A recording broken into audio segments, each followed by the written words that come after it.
परमेश्वर ने धरती पर इंसान की जरूरत के लिए सब कुछ बना दिया और फिर इस पर अधिकार भी उसी बनाए गए इंसान को दे दिया ताकि उनके प्रतिनिधि बनकर राज्य को आगे बढ़ाएं। प्रभु यीशु ने भी 12 चेले चुन लिए और उन्हें अपने जाने के बाद वचन का संदेश दूसरों तक पहुंचाने का काम सौंप दिया। सब कुछ अपने आप में ही कर सकते हुए भी इस प्रकार किसी दूसरे को साझेदार बना लेते हैं ताकि सब अपने हिस्सेदारी डाल सकें। परमेश्वर के काम में साथ देने का अवसर किसे मिलता है, आज हम इस पर बात करेंगे। पहले सुनते हैं परमेश्वर का वचन। परमेश्वर का वचन हमने उत्पत्ति की पुस्तक उसका पहला अध्याय उसकी 26वीं आयत से लिया है। यहाँ इस प्रकार लिखा है, फिर परमेश्वर ने कहा, हम मनुष्य को अपने स्वरूप के अनुसार अपनी समानता में बनाएं और वे समुद्र की मछलियों और आकाश के पक्षियों और घरेलू पशुओं और सारी पृथ्वी पर और सब रेंगने वाले जंतुओं पर जो पृथ्वी पर रेंगते हैं अधिकार रखे। तब परमेश्वर ने मनुष्य को अपने स्वरूप के अनुसार उत्पन्न किया, अपने ही स्वरूप के अनुसार परमेश्वर ने उसको उत्पन्न किया, नर और नारी करके उसने मनुष्यों को की सृष्टि की। और परमेश्वर ने उनको आशीष दी और उनसे कहा, फूलो फलो और पृथ्वी में भर जाओ और उसको अपने वश में कर लो और समुद्र की मछलियों तथा आकाश के पक्षियों और पृथ्वी पर रेंगने वाले सब जंतुओं पर अधिकार रखो। परमेश्वर के वचन को पढ़े और सुने जाने से आशीष हो। सब कुछ बना देने के बाद इंसान को बनाते समय परमेश्वर ने कहा, आओ हम इंसान को बनाएं। ये कॉल या जो बुलावा था वो किसे दी गई और क्यों? अगर हम उत्पत्ति के उस जो क्रिएशन का प्रोसेस अगर उसे देखें तो वहां पर हम देखते हैं कि पवित्र आत्मा परमेश्वर पानियों पर जुम्बिश पहले से कर रहे थे। वचन में जो जो पहली 5 किताबें हैं वो मूसा ने लिखी, जो कि यहूदी था और यहूदियों के लिए उस समय लिखी गई थी। हर एक इंपॉर्टेंट असाइनमेंट में जहां पर भी कोई काम होता है वहां पर परमेश्वर की आत्मा, पवित्र आत्मा परमेश्वर काम करते हैं। निर्गमन का 31वां अध्याय उसकी हम दूसरी तीसरी आयत में देखें, परमेश्वर ने बेजलेल को चुना ताकि मिलाप के तंबू में काम करे। यहाँ लिखा है, मैं उसको परमेश्वर की आत्मा से जो बुद्धि, प्रवीणता, ज्ञान और सब प्रकार के कार्यों को समझ देने वाली आत्मा है परिपूर्ण करता हूँ। वो कहते मैं उसे भर देता हूँ आत्मा से।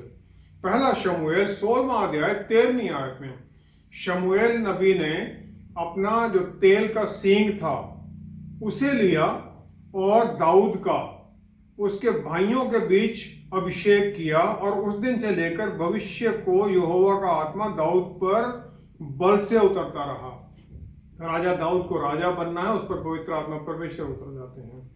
परमेश्वर चाहते हैं उनके मन का इंसान जो राजा दाऊद है वो राज्य करे इज़राइल के ऊपर, और पवित्र आत्मा परमेश्वर उस पर उतरते हैं और उसके साथ वो अपना राज्य काम शुरू करता है। वचन में कई जगह पर होली ट्रिनिटी के बारे में लिखे जाने के बावजूद यहूदी लोग इसमें विश्वास नहीं करते हैं, और वो व्यवस्था विवरण का 6ठा अध्याय उसकी 4थी आयत शिमा प्रेयर उसको इसका प्रूफ कहते हैं। वहां लिखा है, यहाँ हम देखें, हे इज़राइल सुन, यहोवा हमारा परमेश्वर है, यहोवा एक ही है। तो इसे वो कोट करते हैं। उत्पत्ति पहला अध्याय 26वीं आयत में जो शब्द लिखे गए, लेट अस मेक मैन, हम इंसान को बनाएं, ये प्लूरलिटी जाहिर करता है परमेश्वर की। लेकिन यहूदी इसे अलग इंटरप्रिटेशन देते हैं। उनमें से कई 12-14 इंटरप्रिटेशन उन्होंने बनाई रखी हैं, लेकिन उनमें जो सबसे ज्यादा जिसमें वो विश्वास करते हैं वो कहते हैं कि परमेश्वर ने स्वर्गदूतों से कंसल्ट किया और उन्होंने इंसान को बनाने को अपोज किया, लेकिन परमेश्वर ने फिर भी इंसान को बना ही दिया और मिट्टी के ढेर में उन्होंने सांस फूंक दी ताकि वो जीवता पुरुष और टॉकिंग बीइंग वो बना दिया उन्होंने। जो यूनिवर्स को बनाने वाले क्रिएटर हैं वो स्वर्गदूतों से क्यों कंसल्ट करेंगे जिन्हें उन्होंने बनाया है? चाहे वो कितने ही इंटेलिजेंट हैं, कितने ही बलवान हैं वो, लेकिन ये इनअप्रोप्रिएट लगता है, ये सही नहीं लगता है। उत्पत्ति पहला अध्याय 3री आयत और फिर 14वीं और 16वीं आयत में अगर हम देखें, 3री आयत में परमेश्वर की पहली कमांड है। वहां कहते हैं रोशनी हो जाए और रोशनी हो जाती है। लेकिन चौथे दिन वो 14वीं 16वीं आयत में सूरज, चांद और तारे वगैरह बनाते हैं, और फिर वो कहते हैं जो बड़ी रोशनी है वो दिन को रूल करेगी, जो कम रोशनी है चांद वो रात पर राज्य करेगा। रोमियो की पुस्तक 11वां अध्याय 36वीं आयत और क्रोसियों की पुस्तक पहला अध्याय 16वीं आयत में 116 यहाँ लिखा है, परमेश्वर ने सब कुछ बनाया प्रभु यीशु में, प्रभु यीशु के द्वारा और प्रभु यीशु के लिए, उनके द्वारा बनाया गया। और परमेश्वर के पुत्र का जो क्रिएशन प्रोसेस में उनका हिस्सेदारी जब शुरू होती है, जहां वो परमेश्वर ने कहा लेट देयर बी लाइट, रोशनी हो जाए, तो वहां पर उनकी रोशनी की महिमा की रोशनी जो है वो वहां ज़ाहिर हो जाती है। लास्ट पुस्तक जो है रेवलेशन 21वां अध्याय उसकी 23वीं आयत में, नया यरूशलेम आएगा नीचे धरती पर, तो वहां पर उसमें चांद और सूरज की रोशनी की जरूरत नहीं होगी। परमेश्वर ये कहते हैं क्योंकि जो परमेश्वर की महिमा है वो उसे रोशनी देगी, और उसमें लिखा है लैम्प इज इट्स लाइट, परमेश्वर का मेमना उसकी रोशनी है। तो प्रभु यीशु की महिमा की रोशनी वहां प्रकाश उसमें रेवलेशन की पुस्तक में लास्ट में है, नए यरूशलेम में होगी। और क्रिएशन में जब वो कहते हैं रोशनी हो जाए, तो प्रभु यीशु की महिमा की रोशनी वहां पर है।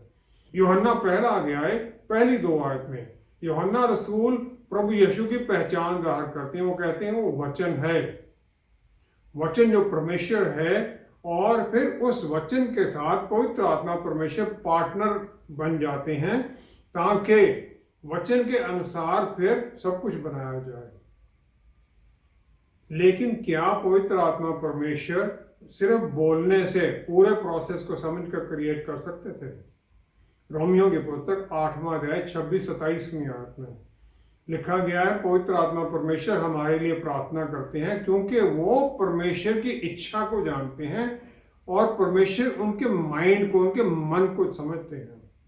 वो उसकी इच्छा को जानते हैं और वो उनके मन को समझते हैं। जो क्रिएशन का प्रोसेस है, जो वहां पर वचन बोला जाता है, पवित्र आत्मा परमेश्वर उसे जानते हैं क्योंकि होली ट्रिनिटी के हिस्सा है। वो जो पूरी प्लान बनी उसमें वो हिस्सेदार हैं, तो वो जानते हैं परमेश्वर क्या चाहते हैं और एग्जैक्टली उसी प्रकार होता है। फिर यूहन्ना 5:19 में प्रभु यीशु ने ये कह दिया, परमेश्वर का पुत्र अपने आप में कुछ भी नहीं कर सकता है, वो जो पिता को करते हुए देखता है वही करता है। पिता को करते हुए देखते हैं और पुत्र भी उसी प्रकार करता है। प्रभु यीशु यहाँ पर इंसान है, ह्यूमन फॉर्म में है, तो पवित्र आत्मा परमेश्वर उन्हें बल देते हैं और उन्हें दिखाते हैं स्वर्ग में पिता परमेश्वर क्या, उनके मन में क्या चल रहा है, और उसके अनुसार वो सब करते हैं। तो उन्हें एक दर्शन मिलता है, विजन मिलती है, उसके अनुसार करते हैं।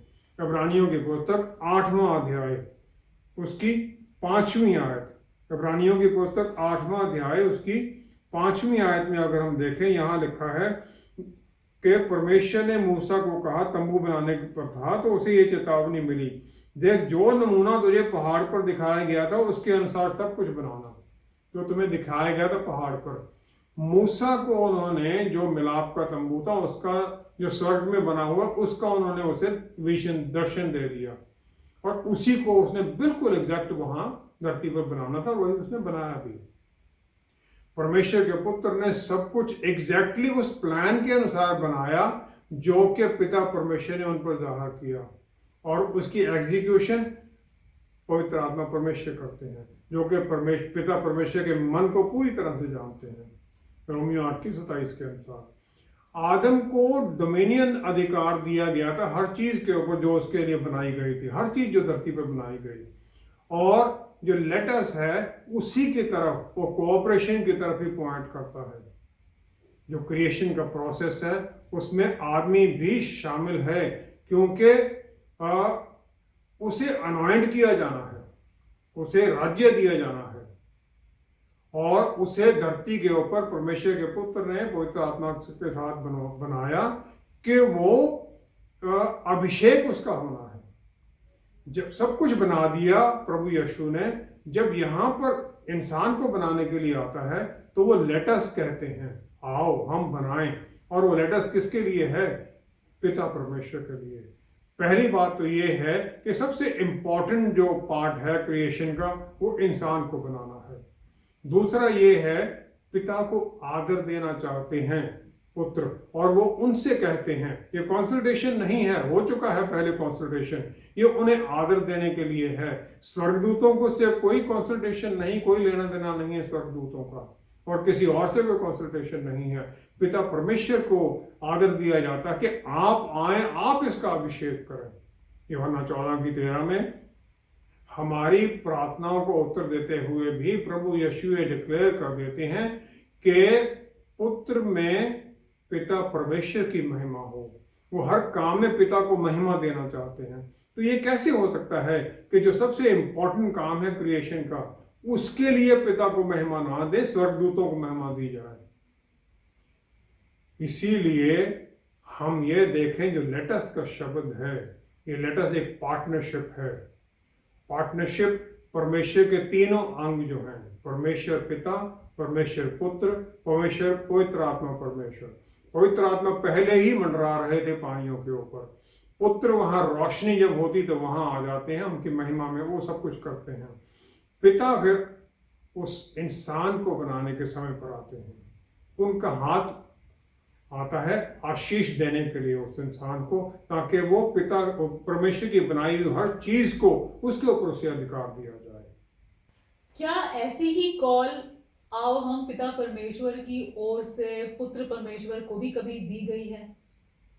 हाँ, पिता परमेश्वर शुरू से जानते थे, कुछ भी बनाए जाने से पहले, कि इंसान पतन में जाएगा ही जाएगा, वो पाप करेगा, और उसके साथ पूरी प्रकृति, पूरी नेचर भी गिरावट में जाएगी, और उन्हें रिडेम्पशन की जरूरत पड़ेगी, छुटकारे की जरूरत पड़ेगी।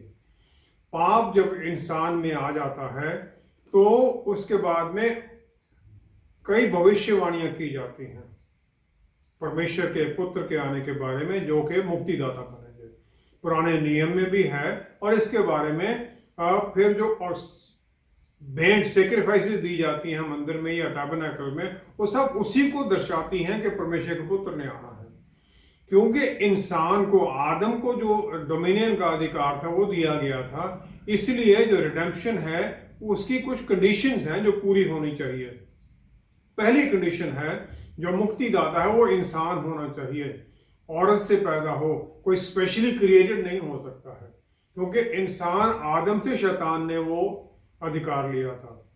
उत्पत्ति 3:15 आयत में जो प्रोफेसी है, जहां पर परमेश्वर कहते हैं, मैं तेरे और इस स्त्री के बीच में और तेरे वंश और इसके वंश के बीच में बैर उत्पन्न करूंगा, और वह तेरे सिर को कुचलेगा और तू उसकी एड़ी को डसेगा।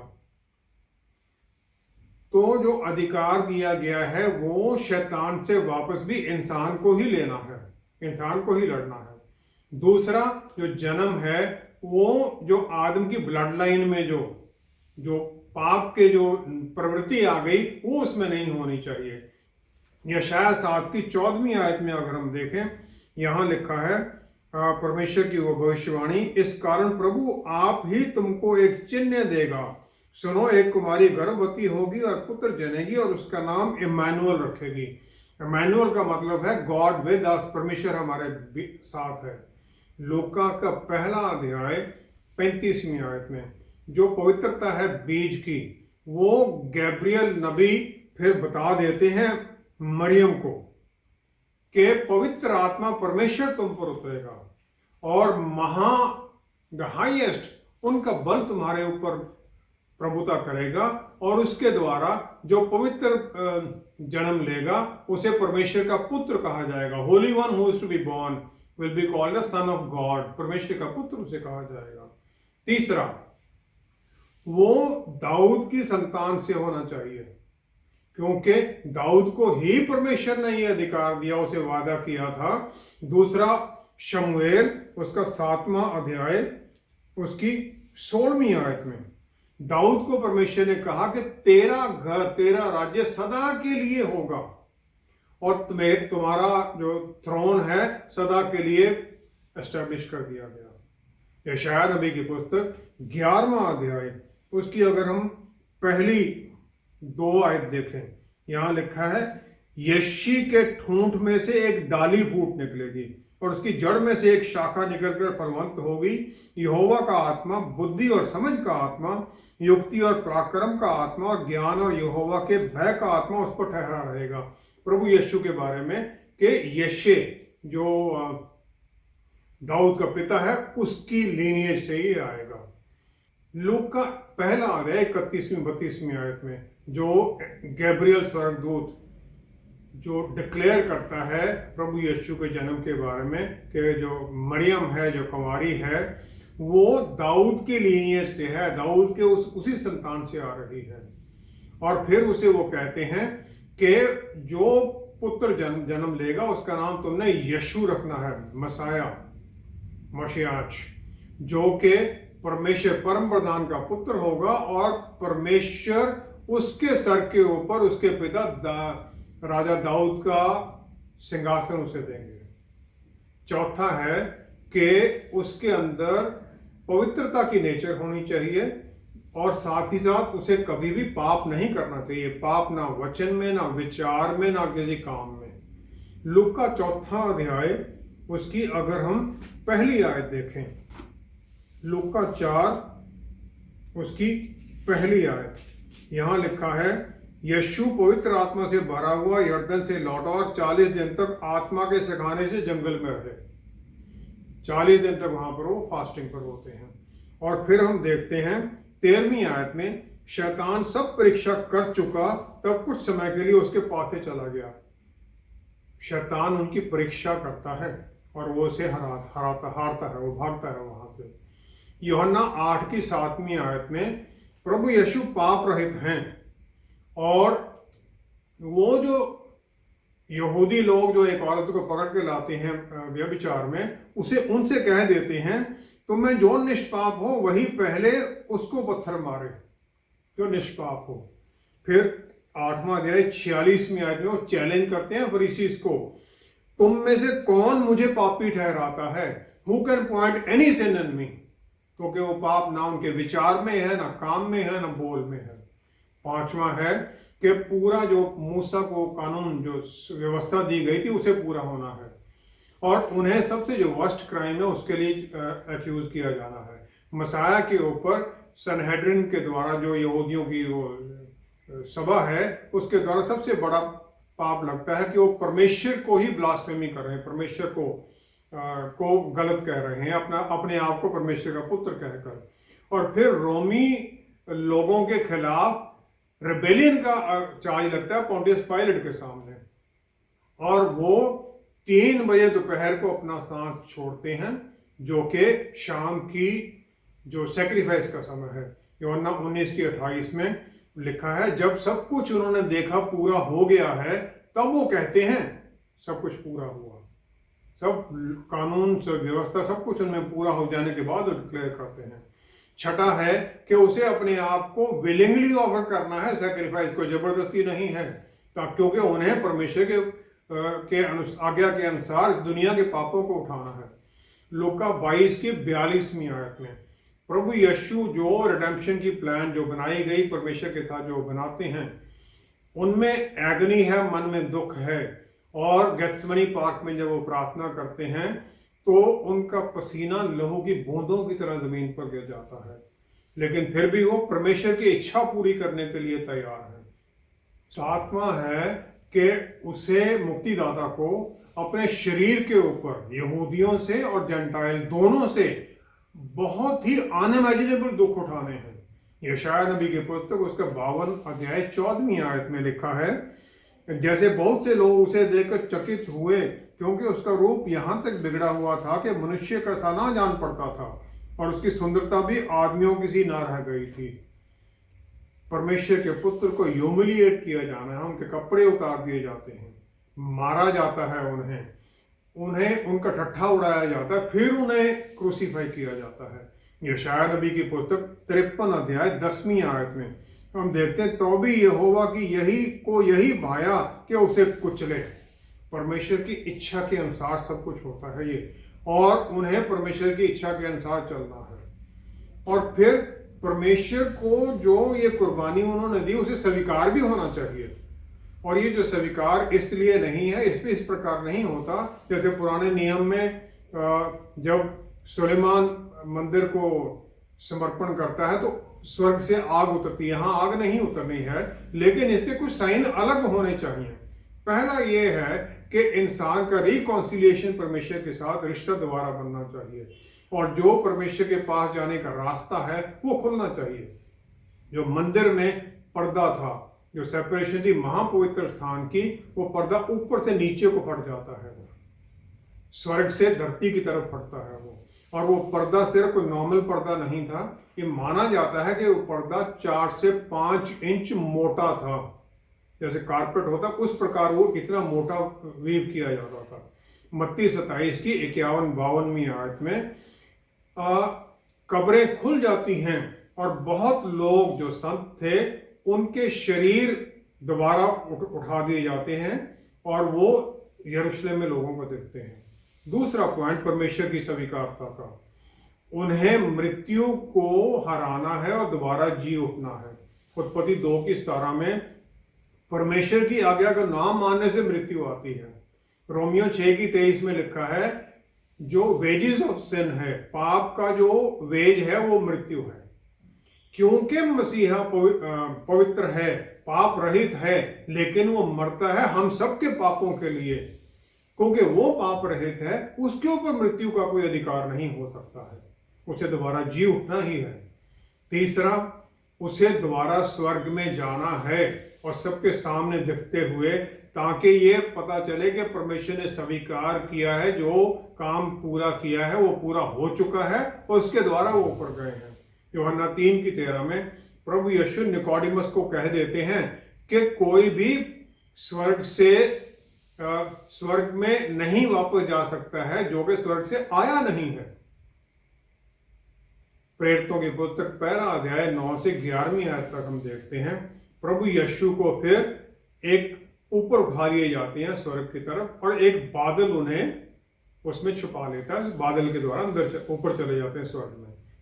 2 स्वर्गदूत वहां सफेद कपड़ों में चेलों को बताते हैं कि यही प्रभु यीशु जो स्वर्ग में अभी गए हैं दोबारा फिर इसी प्रकार इसी जगह पर आएंगे। सेकंड कमिंग के बारे में उन्हें बता दिया जाता है।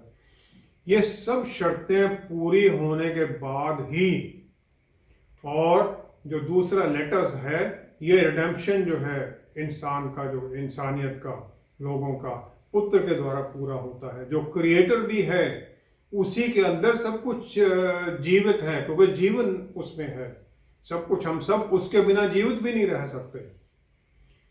वो फिर जो ये कॉल है, आओ हम इंसान को छुटकारा दें, जो परमेश्वर की तरफ से कॉल है। पहली क्रिएशन की थी, दूसरी ये छुटकारे की कॉल है। इसे वो पूरा करके स्वर्ग में वापस चले जाते हैं, पिता परमेश्वर के दाहिनी हाथ पूरे अधिकार में बैठ जाते हैं। क्या इसके बाद भी इस प्रकार लेटर्स की कोई और कॉल या बुलावा है या होगी? उत्पत्ति 1 आयत में जो अधिकार दिए गए थे, इंसान को दिए गए थे, धरती के ऊपर, हर चीज के ऊपर, रिडीमर मसीहा ने आकर वही सारे अधिकार हम विश्वासियों को वापस दे दिए हैं। जो पहला टास्क था उस समय का कि धरती को अपने वश में कर लो, डोमिनेट कर लो, वो आज भी वही है। एजेकियल की पुस्तक 28 आयत में शैतान अदनबाग में था। मत्ती 4 8-9 आयत में शैतान इस धरती के सब राज्य प्रभु यीशु को ऑफर करता है कि अगर वो उनके अधिकार अधीन होकर उनकी आराधना करें। प्रभु यीशु उसके क्लेम को डिस्प्यूट नहीं करते, मानते हैं ठीक है। जो ग्रेट कमीशन हमें दिया गया है वो तीसरी कॉल है, आओ हम, लेट अस नाउ।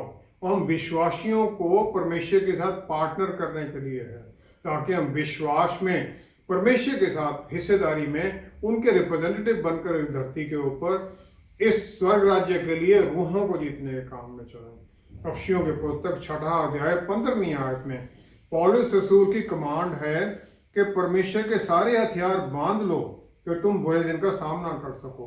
और फिर वो कहते हैं पाँव में मेल के सुसमाचार की तैयारी के जूते पहन लो, sandals of gospel preparation and peace. ये है दूसरों की तरफ बढ़ना, जो पाप में है, अंधेरे में है, शैतान के अधिकार में है, उनकी तरफ परमेश्वर के वचन का मैसेज लेके जाना। और यही हम सब विश्वासियों को जो परमेश्वर ने आज्ञा दी है, वो लेटस, हम पार्टनर बन जाते हैं उनके साथ। लेटस की थर्ड कमांड ये है, मत्ती 6 अध्याय 10वीं आयत में परमेश्वर की जो प्रभु यीशु ने जो हमें प्रार्थना सिखाई, उसमें हम कहते हैं आपका राज्य इस धरती पर आए। लूका 17:20 में प्रभु यीशु फरीसियों को ये कह देते हैं कि स्वर्ग राज्य ऑब्जर्वेशन में नहीं है, दिखता नहीं है, स्वर्ग राज्य तुम्हारे भीतर है। हम वचन का जो संदेश लेके जाते हैं दूसरों को, उन्हें स्वर्ग राज्य में आने के लिए वो संदेश है। पवित्र आत्मा परमेश्वर हमारे भीतर हमें सब कुछ सिखाते हैं, हमें बल, प्यार और आत्म संयम से भर देते हैं ताकि हम ये गवाही दूसरों को दे सकें। प्रभु यीशु स्वर्ग में जाने के बाद में परमेश्वर पिता के दाहिनी हाथ बैठ गए, पूरा अधिकार उनके पास है। मत्ती 28:18 में वो कह देते हैं चेलों को कि स्वर्ग और धरती में हर चीज पर अधिकार मुझे दिया गया है। और इसलिए क्योंकि अधिकार उनके पास है, अब तो शैतान का हमारे ऊपर कोई अधिकार नहीं है जब तक कि हम शैतान को भी अधिकार नहीं देते हैं।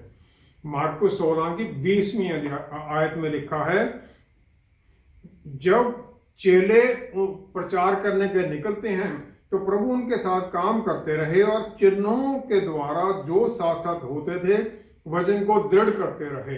वो चिन्हों चमत्कारों को द्वारा वचन को दृढ़ करते हैं।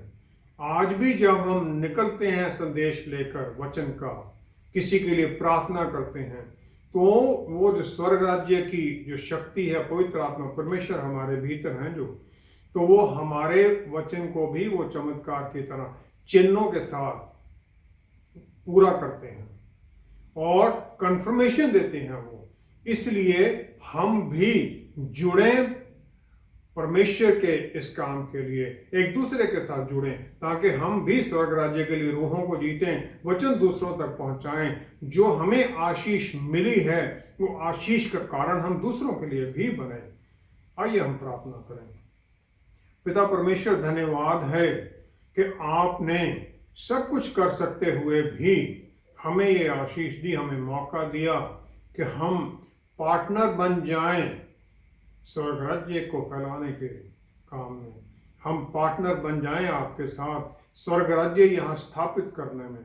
हम आपके साथ पार्टनर बन जाएं ताकि दूसरों के मनों में भी फिर वो आत्मा के द्वारा, पवित्र आत्मा परमेश्वर द्वारा वो ज्योति जलाई जाए, ताकि प्रभु उनके मन का अंधेरा खत्म हो, वो भी मुक्ति के रास्ते पर आएं, आशीष के रास्ते पर आएं, प्रभु यीशु को समर्पण करें, उन्हें अपना मुक्तिदाता मानते हुए स्वर्ग में जाने का अपने लिए रास्ता निश्चित कर लें, क्योंकि प्रभु यीशु ने वायदा किया है हमें। प्यारे पिता, हम उस समय में आ पहुंचे हैं, वो महीना शुरू हो गया है जब प्रभु यीशु के आने का, आगमन का दिहाड़ा हम मनाते हैं। प्रभु आशीष दीजिए कि ये सारा समय हम आपको समर्पित करते हुए आपकी महिमा का संदेश दूसरों को देते हुए आगे बढ़ते जाएं, ताकि हमारे जीवन में आपको महिमा मिले। पिता परमेश्वर, सारा आदर आपको देते हुए सब कुछ प्रभु यीशु के प्यारे नाम में मांगते हैं। आमीन, आमीन, आमीन। परमेश्वर सब कुछ कर सकते हैं, लेकिन हमें ये मौका दिया गया है कि हम उनके नाम और अधिकार में वचन का संदेश दूसरों तक पहुंचाएं। अपने पुत्र को उन्होंने जिस तरह इस दुनिया में भेजा, इसी तरह वो हमें भी भेजते हैं ताकि रूहें बचाई जा सकें। आओ हम भी आगे बढ़ें। हमारे साथ दोबारा जुड़ने के लिए आपका बहुत बहुत धन्यवाद। Until next time, stay blessed. Shalom.